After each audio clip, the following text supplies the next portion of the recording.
Hi friends, welcome to the market hacker. देखो, sometimes no trading day, only observation. ऐसा मैं क्यों कह रहा हूँ? अगर आपको लॉस हो रहा है, देखो मैं ऑप्शन ट्रेडिंग में आपको रेगुलर वीडियोस दे रहा हूँ लगभग मतलब 1-2 महीने से। और 2-3 महीने से मैंने प्रैक्टिस स्टार्ट किया है, मतलब डेली ट्रेड लेता हूँ। आप देख ही रहे हो, ऑलमोस्ट एवरी ट्रेड मैं अपलोड कर रहा हूँ। तो कभी कभी क्या होता है, सिर्फ ऑब्जर्वेशन डे होना चाहिए, अगर आपका कंटिन्यूअस लॉस हो सकता है। एक्चुअली मैंने बहुत सालों से मैं ट्रेड कर रहा हूँ, इक्विटी में किया है, ऑप्शंस में भी ऑलमोस्ट कर रहा हूँ, बट प्रोफेशनली कभी नहीं किया था। ट्राई करता था, बीच बीच में आता था जाता था, और बहुत प्रॉफिट भी बड़े बनाए, लॉसेस भी हुए, ले देकर सब सांप सीढ़ी का खेल था। नो प्रॉफिट नो लॉस, सब कैलकुलेटेड।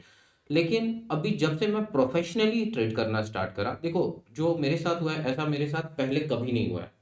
एक्चुअली मैंने, मेरा लास्ट वीक का देखोगे, 22 तारीख से, मतलब ये 25th वाला वीक और कल का टिल मंडे, ये पूरा ओवरऑल लॉस मेरा 8,000 का लॉस है। ये लॉस मैटर नहीं करता है, लॉसेस तो मैंने बहुत लिए हैं, इससे बड़े बड़े लॉसेस लिए हैं या बड़ा प्रॉफिट हुआ है। कंजिक्यूटिव 5 दिन में पहली बार ऐसा हुआ है जो मेरा लॉस हुआ है। जबकि जब, और ये तब है जब मैं प्रोफेशनली ट्रेड कर रहा हूँ, मतलब बहुत सोच समझ कर, no over trading, no revenge trading, सब कुछ कंट्रोल्ड है। सिर्फ मैक्सिमम 3 ट्रेड या तो 2 ट्रेड। मेरा हर दिन लॉस ही हुआ ओवरऑल 5 दिन कंजिक्यूटिव। अगर 25 को शायद खुला होता तो उस दिन भी लॉस होता। आज मैंने कोई भी ट्रेड नहीं करा, सिर्फ मार्केट ऑब्जर्व कर रहा था। ऐसे ऑब्जर्व मैं हर दिन कर रहा था, लेकिन मार्केट जब लॉस हो जाता है तो आपका माइंडसेट थोड़ा डिस्टर्ब होता है, आपका सेटअप क्यों नहीं चल रहा, आप वजह नहीं ढूंढ पाते हो। तो आपको उसका वजह ढूंढना बहुत जरूरी है, जिस वजह से लॉस हो रहा है।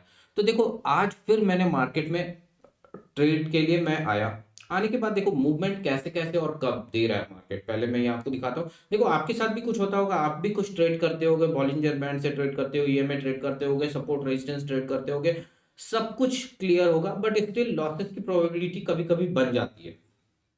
देखो मार्केट ओपन होता है सेम जगह पे, तो आपको पता है कल का क्लोजिंग अपने आप में एक रेजिस्टेंस होता है, मतलब रेजिस्टेंस पे ओपन हुआ। छोटे टाइम फ्रेम में 1 मिनट से भी कम, 5 सेकंड 10 सेकंड में अगर देखोगे तो यहाँ कुछ बुलिश बना होगा, और सीधा ये मूवमेंट कितने पॉइंट का है, 971 से ये हाई मारा है 26,028, मतलब 60 पॉइंट का पहला कैंडल बनाया। अब पहले कैंडल के बाद आप देखोगे लगभग 1 घंटा 1.5 घंटा से भी अधिक उसी 60 पॉइंट में ये ऊपर नीचे घूमता रहा। अगर आप 5 मिनट का चार्ट देखोगे तो आपको दिखेगा ये कैसा है। 5 मिनट का मैं बाद में दिखाऊंगा, उससे पहले आप देखो, 5 मिनट या 15 मिनट जो भी हो वो मैं बाद में दिखाऊंगा। उससे पहले आप देखो मेरा सेटअप क्या होता है। ईएमए से दूर गया, ईएमए के आसपास आके कुछ बुलिश कैंडल बना दे, और ईएमए अपवर्ड साइड में हो। ये बहुत पॉपुलर स्ट्रेटजी है। यहाँ पे देखो ईएमए अप साइड में है, मोर देन 45 डिग्री है। ये कैंडल देखोगे तो बहुत ही अच्छा बुलिश कैंडल है, ऊपर कोई भी रिस्क नहीं है। मैं इसके हाई के आसपास एंट्री लेता हूँ यूजुअली। ऊपर में यहाँ पे रेजिस्टेंस तो है डे हाई का, लेकिन जब ऐसा कैंडल बनाता है ना, तो एटलीस्ट वन कैंडल का मूवमेंट यूजुअली दे देता है। और उसके अलावा कोई रेजिस्टेंस आप ढूंढोगे तो रिसेंट में कोई रेजिस्टेंस उस प्राइस पे आप देखो नहीं मिलेगा। दूसरा रेजिस्टेंस कब है, वो मैंने ऑलरेडी रेजिस्टेंस लाइन भी ड्रॉ कर रखा है, वो भी मैं आपको दिखाता हूँ। आप रेजिस्टेंस लाइन इसको थोड़ा छोटा कर लो, ये देखो ये रेजिस्टेंस लाइन था 26,084 के आसपास। 26,000 अपने आप में एक रेजिस्टेंस का काम करता है। तो ये एक पर्सपेक्टिव था, इस वजह से भी मैंने आज ट्रेड नहीं लिया, बट स्टिल आज का छोड़ दो, अभी जो कल का भी आप देखोगे तो चार्ट कुछ ऐसा ही दिखेगा। मतलब मॉर्निंग में कोई मूवमेंट नहीं, ठीक है, 26,000 था तो रिजेक्शन लेकर नीचे आना चाहिए था, नीचे का ट्रेड तो देना चाहिए था क्विक में। तो इसने क्विक में नीचे का भी ट्रेड नहीं दिया, जबकि यूजुअली मॉर्निंग में 1 घंटे में एक आध मूवमेंट हमें मिल जाता है। तो ये मूवमेंट नहीं मिल रहा था यूजुअली लास्ट 4-5 दिन से, और हमें लॉसेस हो रहे थे। अगर कोई यहाँ पे एंटर कर ले इस बुलिश कैंडल को देखकर, और मैं एक और वीडियो अपलोड करूंगा स्ट्रेटेजी पे, आप देखना, मैं हायर टाइम फ्रेम में भी देखता हूँ, तो हायर टाइम फ्रेम में भी ऊपर का मूवमेंट दिख रहा था। फाइनली ये ऊपर गया है, बहुत अच्छा मूवमेंट है, आप देख लो, ये 1 मिनट चार्ट है। बट मैं जब 5 मिनट करूंगा तो वन आपको दिखेगा। और यहाँ पे एंट्री मैंने नहीं लिया आज। आज सिर्फ ऑब्जर्व कर रहा था, चाहे कितना भी मूवमेंट हो जाए मुझे नहीं लेना था।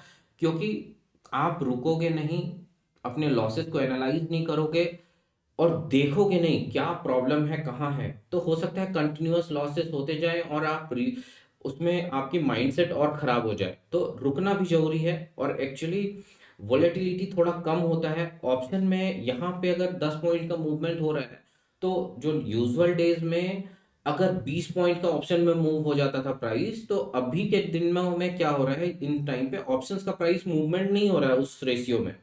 तो क्या होता है, आप जिस चीज को प्रैक्टिस किए हुए रहते हो वैसा मूवमेंट नहीं है, तो आपके लॉस की प्रोबेबिलिटी, आपका माइंड ऑटोमेटिकली कुछ ना कुछ गलती कर देता है। क्योंकि मेरे केस में क्या है, अगर 15-16 पॉइंट मूव कर गया तो मैं उसमें लॉस नहीं लेता हूं।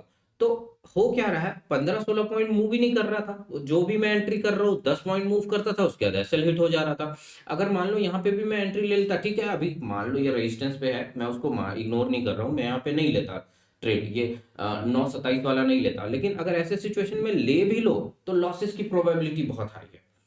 तो ठीक है, आज ट्रेड नहीं करा, ऑब्जर्व करा, ऐसे सबको, अगर आप लॉस मेकिंग हो प्रॉफिट मेकिंग हो, तो ऑब्जर्वेशन बहुत जरूरी है। Thanks for watching. ऐसे ही लर्निंग वीडियोस के लिए मेरे इस चैनल को सब्सक्राइब करें।